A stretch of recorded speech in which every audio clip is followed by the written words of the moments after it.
Good afternoon, children. That's so funny. What are you laughing about? Children. They're my children. I teach them. Oh. Just like you are my children at home. Students. My children, my students. Children, students. Anywho, good afternoon. It is almost 1 o'clock. I'm a little early today, 12:59. We're going to read chapter 9 of Mr. Popper's Penguins. I want to thank everybody who did their work early this morning. I was up early. I was up at what time was it up? 6. And I had to make our video for character traits for your lesson today. And then I kind of just kept on going and kind of stayed up and got some things done. So sometimes when you're up early, you get a lot of things done, which is good. So what I did like is that some of you did a great job on your character graphic organizer for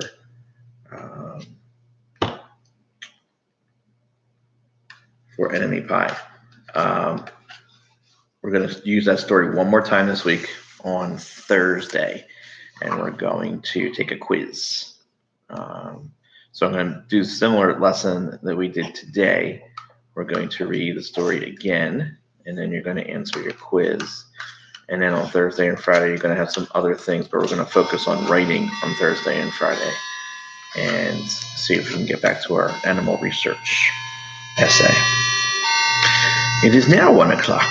So now, a couple of things, couple of tips that I want to remind you of. One, you can use email now. So you all should know your email addresses. If you're not sure, please let me know.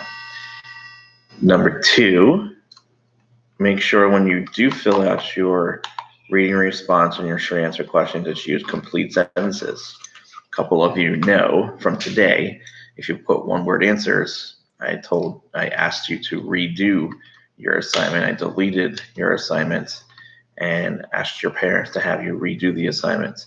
So whenever we have short answer questions, make sure that you answer incomplete sentences, or I will make you redo it. Ha ha ha ha. Like you deleted one of my pictures. Say what? One of my papers. Online. Accidentally. Okay, well, it's a different circumstance.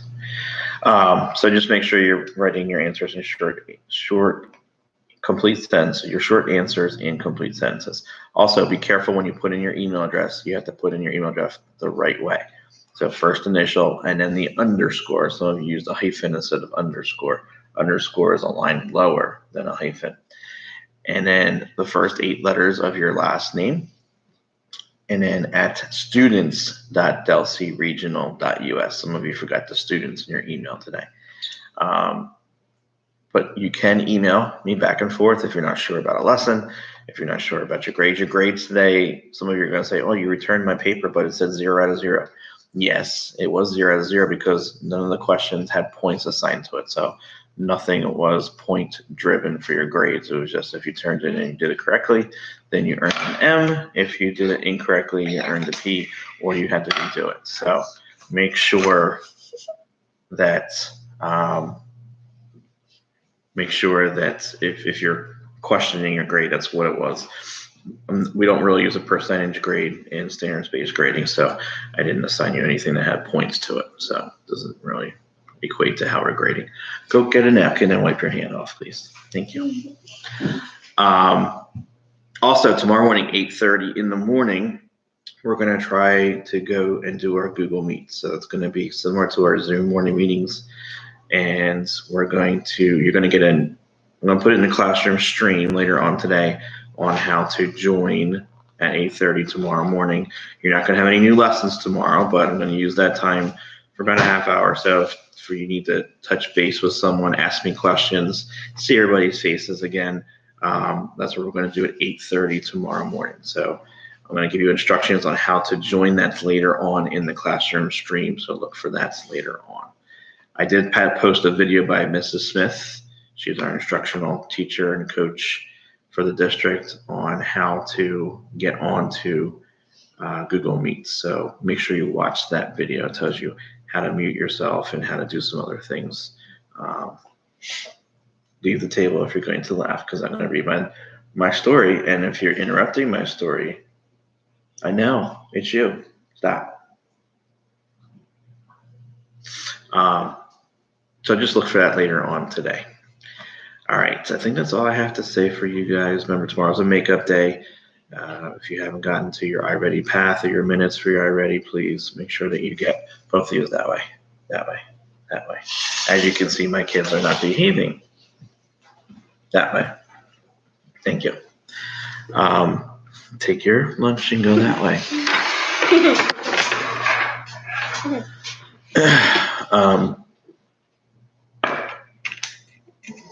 What was I going to say?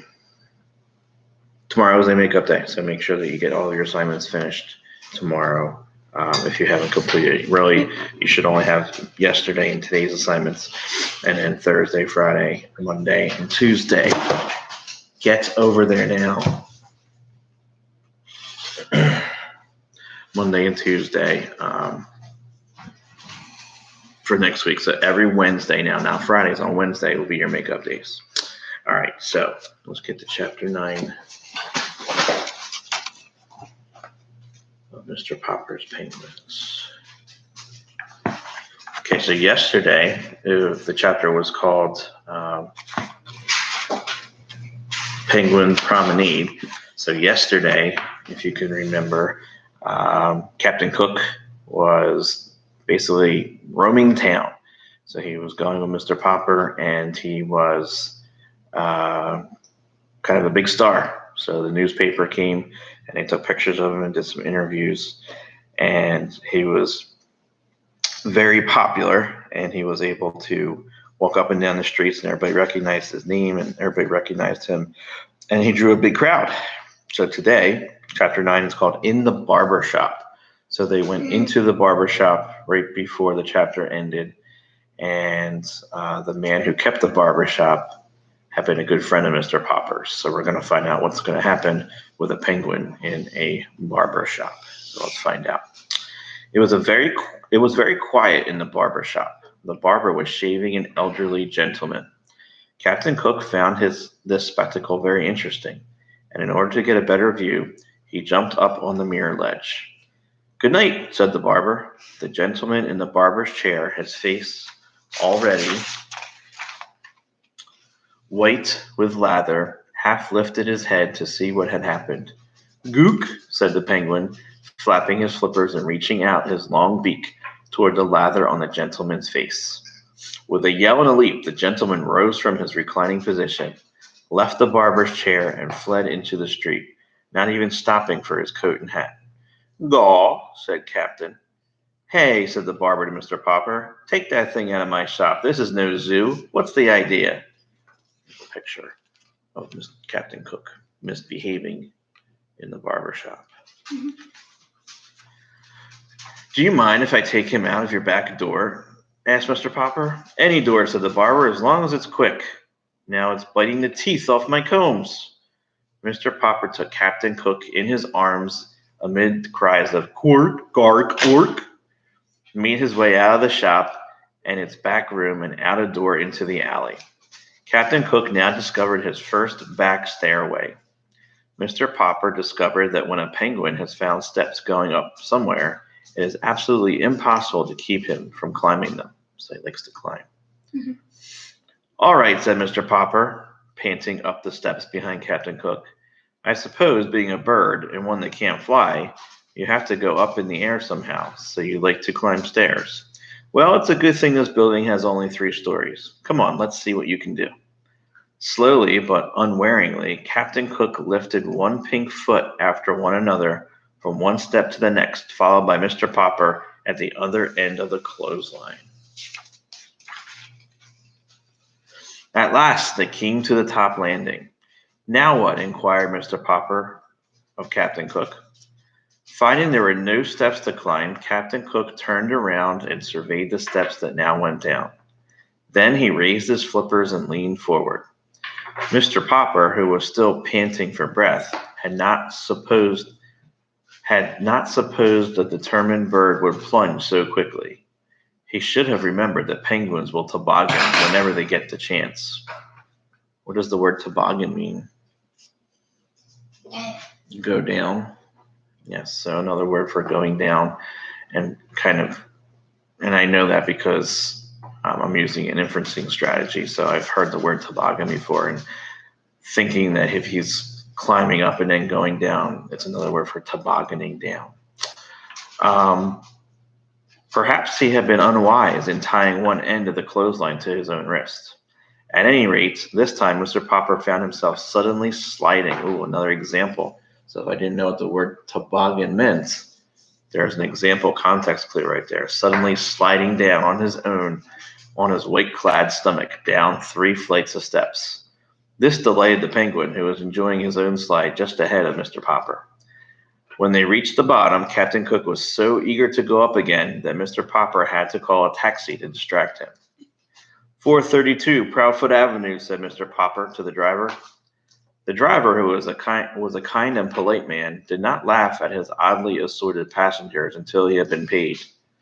Oh dear, said Mr. Popper when she opened the door to her husband.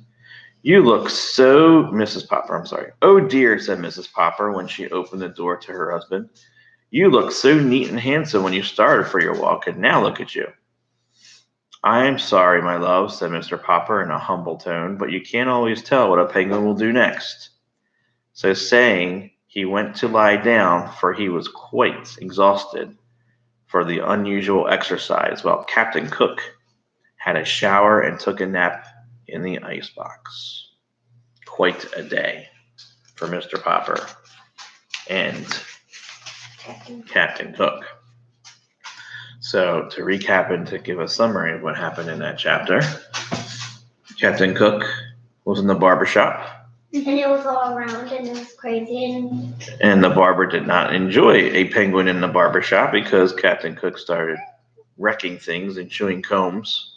So then they went out the back door, and then they started climbing up 3 flights of stairs, and then they tobogganed down, and Mr. Popper had to go with Captain Cook, and then they got a taxi ride home, and then took a rest. So crazy day. They started off with the promenade, then the barbershop, and now they are home. The next chapter is called Shadows.